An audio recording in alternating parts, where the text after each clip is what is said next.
شانازێک لە ئاڤاڵی تێکۆشەر مام جەلال سکرتێری یەکێتی نیشتیمانی کوردستانەوە بۆ خوشک و برا ئاوارە تێکۆشەرەکان.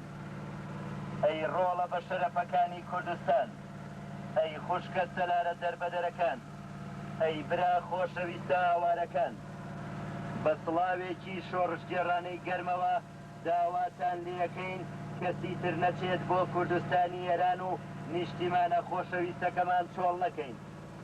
یەکێک لە شانازیەکانی نەوەی کورد هەمیشە ئەوە بووە کە هەرگیز نیشتیمانی خۆی چۆڵ نەکردووە و هەمیشە بە خاچی نیشتیمانەوە نووساوە. ئێستاش دوای ئەوەی مەسەلەی ڕەوای کورد بوو بە مەسەلەیەکی نێونەتەوەی و لە هەموو لایەکی دنیاوە گەلان و حکوومەتەکان دێن بە فریامانەوە و بە فڕۆکە کەلوپەل و ئازوقەمان بۆ فڕێدەدەن و دوای ئەوەی مەجلیسیە من خەریکە بڕیاری دروستکردنی پشتێنەیەکی پارێزراومان بۆ دەرەکان و دوای ئەوەی خۆشمان توانیومانە مشوری ئازوقەتان بۆ بخۆین و خەتێکی دیفاعی باش دروست بکەین و هەر لە سەید سادقەوە بە درێژایی گۆی ژەوە زمەڕ و چەرماوەند تا سەفین و کۆڕێ. بەڵێ لەم کاتەدا تکای برایەنەتان لێ یەکەم کە چیتر و کەسی تر نەچنە دیوی ئێرانەوە، بەڵکو بچەقن لەسەر خاچی کوردستانی خۆمان و ئێمەش وا بە هەموو هێز و تواناوە خەریکین بۆ ئەوەی مشوری ئازوقە و کەلوپەلتان بۆ بخۆین.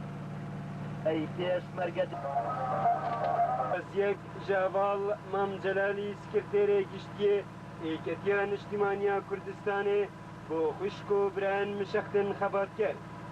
گەلی کوڕن بشەرەفن کوردستانێ، گەلی خوشکن هێژان مشەخ، گەلی بران خۆشتڤین مشەخ. بسڵاوەکە شۆڕژگێڕیە گەرم داخازە شوەتکەین کەسێ دی نەچیتە کوردستانە ئیرانە و وڵاتێ خۆی خۆشتڤی باڵانەکەین. ئێک ژ شانازیەن نەتەوێ کورد هەرگاف ئەو بۆیە کۆقەت وڵاتی خۆ باڵا نەکریە و هەرگاف خۆ خاکی خۆ بە بەنیساندیە. لەهۆژی پشتی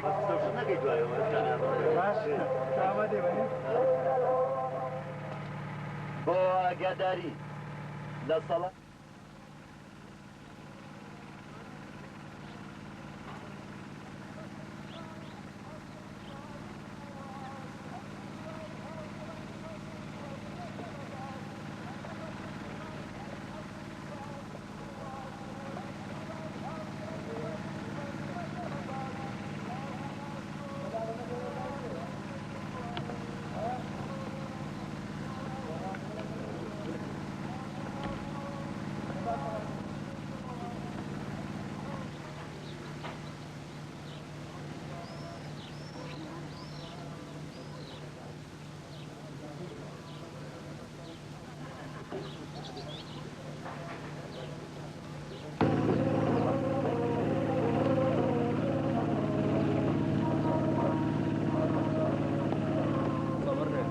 طبعا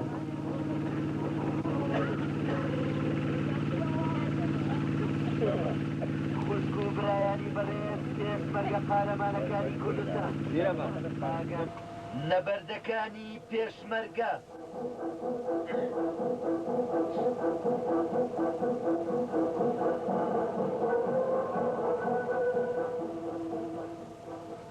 نەخشاندنی داستانێکی نوێ و جەزرە بەدانێکی تری دوژمن.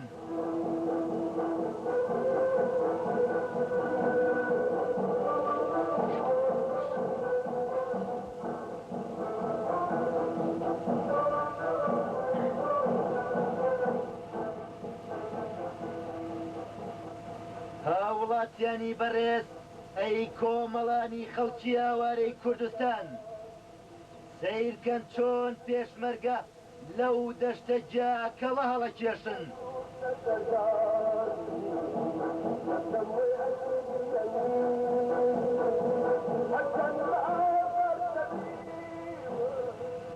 ئەم بەیانیە بای سەبا لە شارە زوورەوە ئەم پەیامەی هێنا.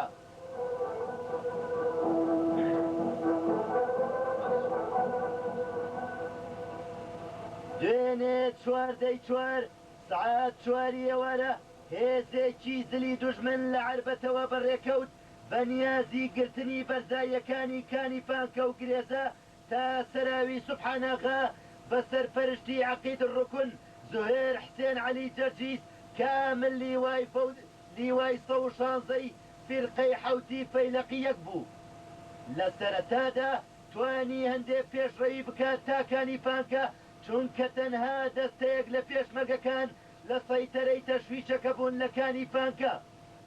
پاشان هێزێکی هاوبەشی بەرەی کوردستانی کە پێک هاتبوو لە پێشمەرگەکانی بەتالیۆنی دوی یەکێتی نیشتیمانی کوردستان هەرێمی 1 و 2 حیزبی سۆشیالیستی کوردستان قووەتێکی پارتی سۆشیالیستی کورد و دەستەیەکی سەرکردایەتی یەکێتی نیشتیمانی کوردستان بەرەنگاری هێزەکەی دوژمن بوونەوە و لە سعات 5:20 دقیقەی ئێوارەدا شەڕ بەخەستی دەستی پێکرد و لە دوو قۆڵەوە. قۆڵی یەکەم لە کانیفانکەوە بەرەو عەربەت، قۆڵی دووەم لە کانیفانکەوە بەرەو پردی قەرەگۆل. لەگەڵ هەڵمەتی پێشمەرگەکاندا هێزە فشۆڵەکەی دوژمن خۆی بۆ نەگیرا و شیرازەی تێکچوو. قارەمانەکانی گەل لە هێرشێکی شێرانەدا توانیان لە هەردوو قۆڵەکەوە هێزەکەی دوژمن بشتێن و دوایان بکەون بەرەو عەربەت و باریکە. لە قۆڵی عەربەتەوە نەوەستان تا ناو مەقەڕی لیوای 116 کە لە تەنیش عەربەتدایە و بە تەواوی دەستی بەسەردا گیرا و هێزەکەی دوژمن تەفروت و ناکرا. ئەوەی کوژرا، ئەوەی گیرا و ئەوەی ڕای کرد و تا ئێستاژە ڕاکە. لە قۆڵی باریکەوە توانیان لە بەرزایەکانی بێستان سوور هەڵیان بکەن و بەرەو پردی قەرەگۆڵ ڕاویانێن. لەوێژیان هێش بە حەسێنەوە و دەستگیرا بەسەر سێڕەبایەی حیمایی جادەکەدا لە باریکە. زیانی دوژمن لەم هەڵمەتەی پێشمەرگە قارەمانەکاندا کوژرانی زیاتر لە 7 ئەفسەر و سەرباز و برینداربوونی ژمارەیەکی زۆر و سووتاندنی تەواوەتی مەقەڕی لیوە لەگەڵ سێ ڕەبایەی حیمایەی سەرجادەکەی باریکە و 2 سەیارەی پڕ لە تەقەمەنی کە تا ئێستاژە تەقێنەوە. شایەنی باسە لە سووتاندنی مەقەڕ لیوا و ڕەبەیەکاندا تەقەمەنیەکی زۆر تەقێنرایەوە کە دوژمن بۆ هێرشەکانی ڕۆژانی داهاتووی هێنا بوو. بە دیلگرتنی 28 کەس لە دوژمن کە ناوی ئەمانە تا ئێستا بەدەستمان گەیشتووە: 1 عەقید الڕکن زوهێر حسێن عەلی جەرجیس ئامل لیوای 116 فرقەی حەوت فەیلەقیەک مەوالید 1944 مووسڵ ژمارەی هەویە 4,409,237. 2 C'est le 15 avril 1991. C'est à 10 h du matin.